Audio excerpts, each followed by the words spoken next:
Number 9. According to Pythagoras, mathematics was key to defining the physical world. Through mathematics, he discovered that the Earth's shape was round. He also created a 4-rowed triangular figure which added up to 10. According to him, this was a holy design.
Born during the golden age of classical Greece, Aristotle studied under Plato, tutored Alexander the Great, and eventually even opened his own school.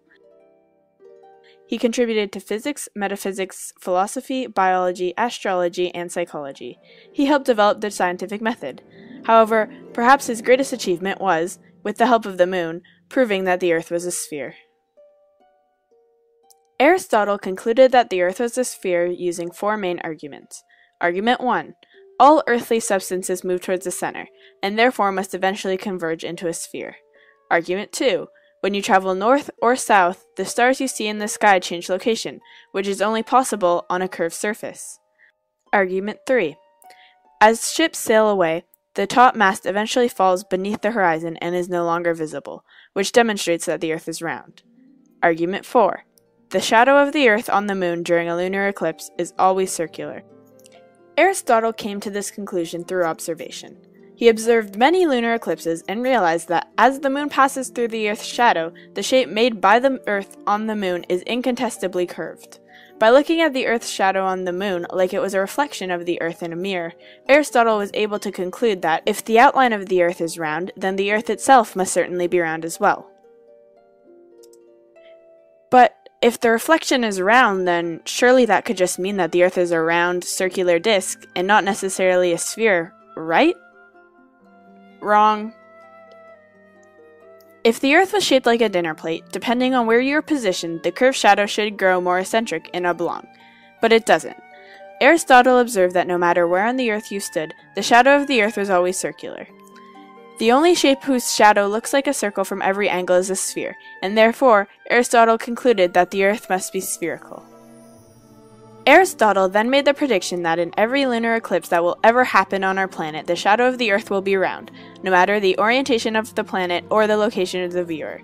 And at least so far, Aristotle has been right.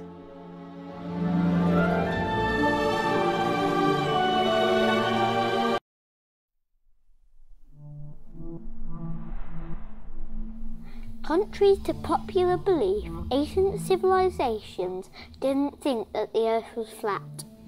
Indeed, the Greeks had considered it to be a sphere since the 6th century BC. Eratosthenes was chief librarian at the Library of Alexandria in Egypt. He was also a mathematician, astronomer, and geographer. One day, without leaving Alexandria, he set out to measure the circumference of the Earth using only mathematics. He knew that in the city of Aswan was a well. At noon, on the summer solstice, the sun appeared overhead and shone directly down to the bottom of the well. Eratosthenes measured the sun's angle of elevation at noon on the same day in Alexandria, 5,000 stadia to the north. He calculated the sun's angle to be 7 degrees and 12 minutes from the vertical, 1/50th of a circle's circumference. He then multiplied these two figures together to get a figure of 250,000 stadia. One Egyptian stade is equal to 157.5 metres, giving a final circumference of 39,375 kilometres. The actual figure is 40,075 kilometres. Eratosthenes was 98% accurate. 2,500 years ago, just using mathematics without even leaving his city. Nostradamus moved to the world-famous university city of Montpellier, where he studied medicine at the academy. Here, he amazed his fellow students and teachers with his lectures on astrology.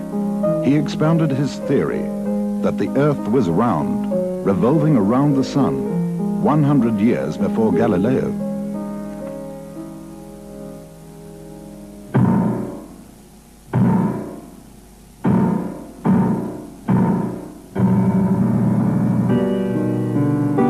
But plague, the dreaded curse of the 16th century, spread across Europe, and Nostradamus, when he graduated as a doctor at the age of 22, threw himself into the struggle against it. Oddly enough, he was most successful in combating the plague with a simple yet unorthodox cure of clean air and unpolluted water. He achieved amazing results with what we now know to be common sense, and his fame as a healer soon spread, and afflicted towns from all over Europe sent for him.